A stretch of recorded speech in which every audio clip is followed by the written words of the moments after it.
Dennis Simpson again with Mr. No more steroids for you. Thank you, Ike. Thank you, Ike. Take three. I don't know if you saw one of our first shows, but I told Ike, I said, and rates are falling. And I paused because I was going to put the edit in. And Ike goes, yeah, no kidding.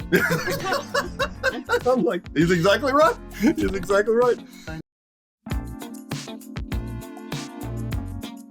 Brought to you by Janea Cook, Taylor Realty Group, 501-617-9747. Don't delay, call Janea. You by MForce Capital, Joanna Horton at MForce Capital, 501-922-9259. You're a professional in Hot Springs Village. Literally like your good neighbor, Ike Eisenhower, your State Farm agent. Your good neighbor is there, 501-984-4100. Dennis Simpson here, my friends, Mr. Ike, Miss Janea.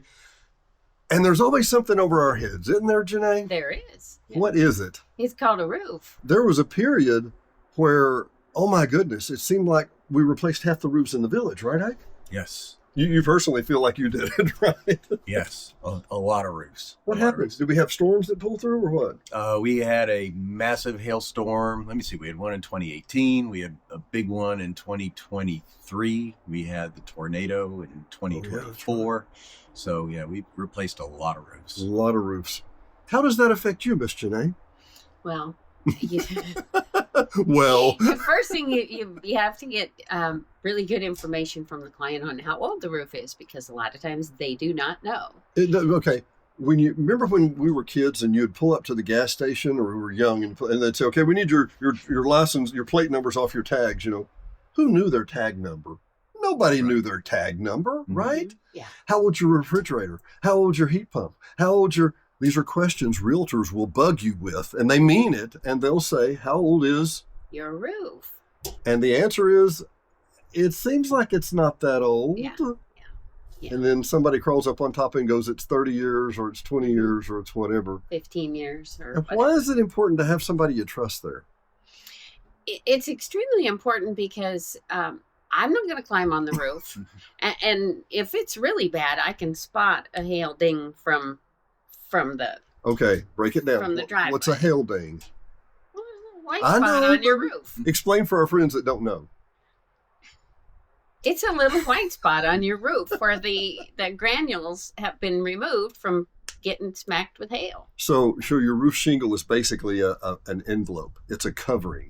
Okay. And they intentionally will make it, and they've actually got new ones now that they're trying to sell to the THA here in the village, where it encapsulates that shingle and covers that shingle. So when and you're thinking, well, it's a little pea-sized speck of hail. Yes, and it just fell from 50,000 feet, and it was flying fast as you can imagine, and it hits that thing, and it will make like a little divot, like a meteor shot it, right? Little white spot, little divot, yeah. And you can see them, but you're not going to climb up on the roof. But the point is, we need people that will climb up on the roof and tell you if you have a problem. Mm-hmm. If you notice a house that has a problem, what do you do as a realtor? I either call a home inspector or a roofer, depending on where we're at in the transaction. Well, so many people think, and we've said this and we wear it out, don't delay, call Janea. It sounds stupid. Call the realtor before you're ready to sell. Please give them, just like the insurance, Ike. You would like a few days to, we'll just call the insurance at the last minute. We'll get those. Yeah, no. Right. Do y'all do inspections of roofs or anything? You take the roof inspection from the inspector, or what do y'all do? We don't, but we do get involved a lot, because when the roofer gets up there and finds some damage, then a lot of times it's hail damage or something that's covered by your insurance policy. So then we get involved. You have to file a claim, try to get it taken care of so the house can sell. So before we hit the record button here, you mentioned the name of the gentleman you trusted a lot. Do you mind mentioning that on camera? No, I don't mind. Okay. What was his name? His name's Jason Rolki. He's with Rolki Roofing. He's an independent. Okay. I've seen their signs around. Mm-hmm. And part of that is you have to have somebody you trust, because again, you're not going to crawl up on the roof. I'm not going to crawl up on the roof. Why would you do that? But it is the environment. It's the envelope of your entire house. If it leaks, if it whatever. And I can't remember, we've got 5 houses. I'm trying to think the last time we had the roof reshingled and they didn't find something else. Isn't that just nearly every time, Ike? It's Yes, very common. And I don't mean this wrong. A lot of roofers, a lot of roofers get on the roof to find something, if you know, because that's where they find their work at and whatever. How do you filter those out and go, well, we really don't think so, or do you? Do you just say, well, no, we have to pay it? Well, we'll send an adjuster out there, and then the adjuster will very often meet with the roofer up on the roof, and then they can decide between the two of them whether it's something that's covered or not. So two opinions, and somebody's taking pictures, right? Yes, yeah, they'll take pictures of every slope, and sometimes you find hail, and sometimes you just see missing granules because it's old and worn out, and so that's between the two of them to figure out which is which. It's funny to me with Janea, and I know you do this too. Your particular line of work is realty, right? Mm-hmm. But you end up learning a lot more than you meant to learn about other things, true. Right? For example, I walk by, I'm looking across the way right now. We won't tell where we're at so I'll tell where I'm looking at. I'm looking across the way and I see the shingles are very flat. They're very right on the edge, and they've got the edge slump on the edge. And I'm like, yeah, it's not long now. It's not long now. And for me personally, I love seeing ivy and moss grow up the side of the house. It's beautiful. No, you're laughing. It's beautiful. Yeah. It is beautiful. It's like an English cottage that comes in your house. Exactly. One little piece of growth at a time, Our house is not far from here. We're over here on Lake DeSoto, and Diane and I woke up one morning and I looked out the window, and literally the ivy was growing up the wall. And there was a piece that had just made it inside the window and was just coming on in the house. I'm like, oh my good. Yeah, you're doing that. What I do. I'm like, and you hate to cut it down, but it has to go, right? Yeah. Any other warnings or things you would tell people not to let go in their house? I'm going to tell one before I do that. I was mentioning the ivy up the house. I love seeing the algae or the moss grow on top of the shingles. No, I mean, it's pretty. It is pretty. Our underwriters don't like to see it. Your underwriters don't care for it at all. They don't like it at all. A zero tolerance for the underwriters, right? I wouldn't say zero, but yeah, that and it's an easy fix. Yeah, just get up there and replace a few or blow it off. Yeah, just blow it off. But what exactly happens with algae on the roof? Don't you? Yeah, it eats into the shingle. It holds moisture. Yeah, and when it freezes and compresses and freezes and compresses, you've got a leak. What other things would you tell people to watch for? I tell people to always watch for all their maintenance. I mean, it depends on the home. I mean, if it's a home that's got EFS or whatever, I mean, you've got to just really stay up on your exterior maintenance as well as your interior maintenance. Well, I told you we just live around the corner here, and we had a guy come and paint our house. Our next door neighbors painted their 5,000 square foot house, and we painted our 2,200 square foot house, right? We've got upstairs, downstairs, some places it's 3 stories tall because it's on the lake, and it was a lot of painting, and they had like 6 or 7 guys that just did this and left, and there's some on the shingles, there's some whatever. We had one guy, which might have been a mistake, but he was here probably 4 or 5 weeks, but he's doing it all. And we had a spot at the bottom of the Arkansas room where the water had just rotted some wood. When we got through with the wood, it was over $4,000 worth of wood repair because this board was rotten, and the one behind it was rotten, and the one beside it was rotten, and the one over here where we couldn't see was rotten. You're right. You just got to stay on top of it, And for example, heat pumps. How old's your heat pump? Who knows? It's like knowing your driver's number. I don't know, but it will tell on you, right? It will. So when you go to list a home, do you have to inventory all these things, or what do you do? I try to cover as much of it as possible. And, they don't always know the answers, but there's also a property disclosure. And, there's a lot of different vehicles for people to figure out what's going on with the house, the age of things. So in case you think, because a lot of people do, there's a perky little realtor with great makeup, and she's cute, and she comes over and she does this, whatever. The next thing you know, she's behind the HVAC, writing down the year of manufacturing, and she's getting somebody to work on the roof, and then she's looking at the washer and dryer and the whatever years all these are, right? Yes. Yeah. Ike, you have any warnings? You have any suggestions? Yeah, a couple things. First of all, your heat pump, there is going to be a date on that. Yeah, there's a sticker. Yeah, but your roof, not necessarily the case. And and it does make a difference with some companies, the age of the roof. Really? Because we don't do it at State Farm, but there are other companies that will depreciate for older roofs. So you were telling a story a little while ago where they thought the roof was 15 years old, and it turns out maybe it's only like 6 years old. Well, 15 years old, you might not get paid for all of that roof come claim time. Let's dig into that a little deeper. So some people don't. I know that's what other people do. What do you do? What does State Farm do? We pay replacement cost on a roof. So it doesn't matter if it's 2 years old or 20 years old. We still will buy you a new roof if it's hail damaged or tornado damage or something like that. And I'm not trying to make this a State Farm commercial, although it could be, but I will make note with State Farm, everybody thinks of, well, when we say, okay, I'm going to go buy a new car. I like your little car, by the way. That's cute. But I'm going to go buy a new car. Well, it's a Subaru. It's a Mercedes. It's a Ford. It's a whatever. There's so much difference between insurance companies. I never dreamt. So some insurance, State Farm doesn't prorate the roof, but a lot of discount companies depreciate the roof, but a lot of discount companies will. Yes. So I think, okay, well, I'm going to get my roof paid for, and my roof's going to be, what, $10,000, $15,000 for this roof kind of thing? Mm-hmm. Yeah. So, and roofs with insurance companies, roofs are the number one issue.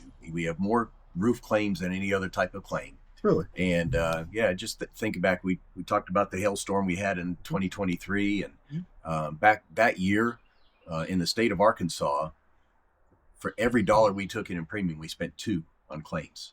How long can you do that? Not very long. Not very long. And it was not just in Arkansas, it was nationwide, and it was not just State Farm, it was every company in the business, and we were all struggling with it.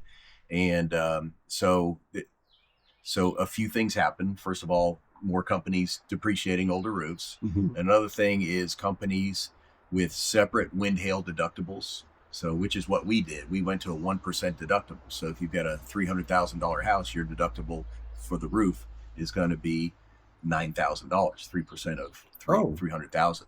So, so it's more tied to the value of the home. Yeah. No, I'm sorry. Yeah, it's 1%. 1%. So yeah, 3,000. Yeah.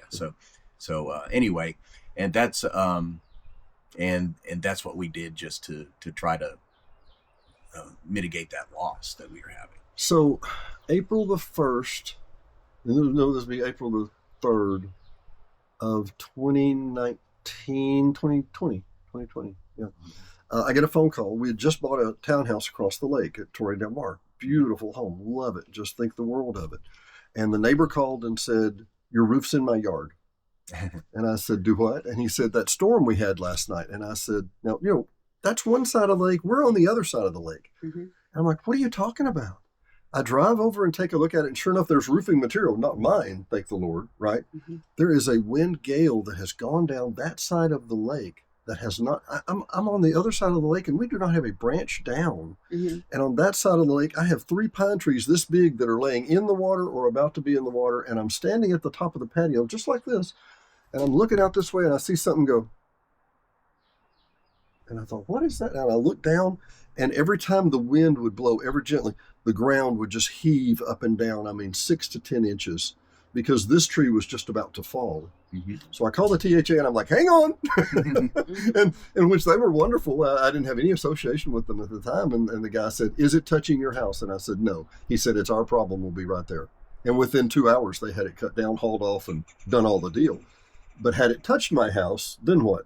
Then your insurance gets involved. Mm-hmm. So we'll take care of a tree that hits the house, pay whatever it takes to get it off the house, and then sometimes we pay for a tree, sometimes we don't. Like funny you should say. We will for lightning or vehicles or things like that, but we won't for wind. For wind, yeah, that we don't pay for. And if it's got to fall on covered property, so it's got to hit your house, your driveway, something like that. But if it just falls and lands in your yard, then we don't get involved. Really? Yeah. We don't. So, okay, so let's have this other question here. 2 pieces of story here. Yeah. My grandmother had oak trees in the front yard this big around. Mm-hmm. And there was a certain time she was like in her early 80s, and it was like, we have to cut those down. And they were beautiful. We have to cut those down. They're going to fall on the house. And have you met people like this that when they get a certain age, we got to cut all the trees down because they're going to fall on the house and we're going to die and we're going to die. So about this time, it's going to be the middle 2000s. I roll into Duncan Rainwater, which is Rainwater at Horton, Sexton, you see now and whatever. I walked in and I said, "Oh, hey, Miss Susie." And she's this lady who's probably 75 at the time. And she comes in every Wednesday and pays their bills. "Oh, hey, Miss Susie." I came in the next week. I said, "Is Miss Susie here?" "No, tree fell on her house." I'm like, "What?" Trapped her in her bed for 4 hours. I'm like, holy cow. Oh, my.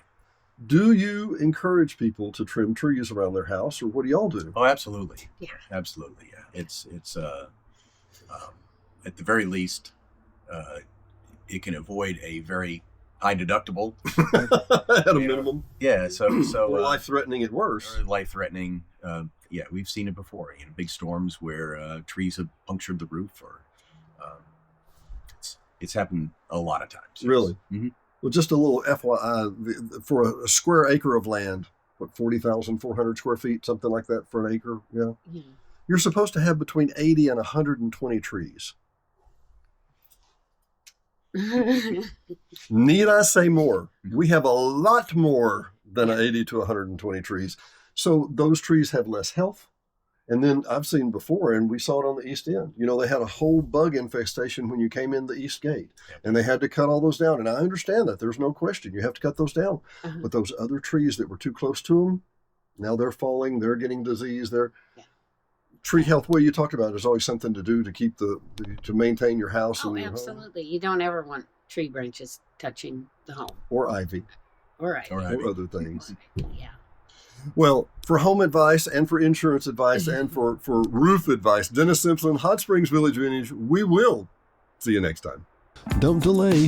Call Janea Cook, Taylor Realty, 501-617-9747. Whether you're buying, selling, or just considering. Oh, we don't need a realtor yet. Yes, you do.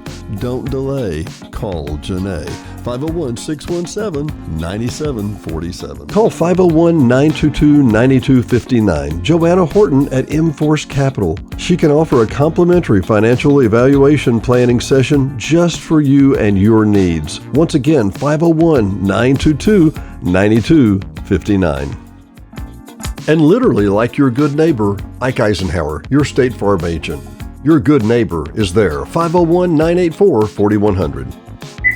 The Home Plate Cafe and Bakery. Great home cooking and an amazing bakery located just outside the gates of Hot Springs Village. 501-984-6969 or go through the drive-thru. The Midnight Tavern, Hot Springs Village only late night place that stays open till 2 a.m. Great music, amazing drinks, and Chef Joanna cooking for you every night.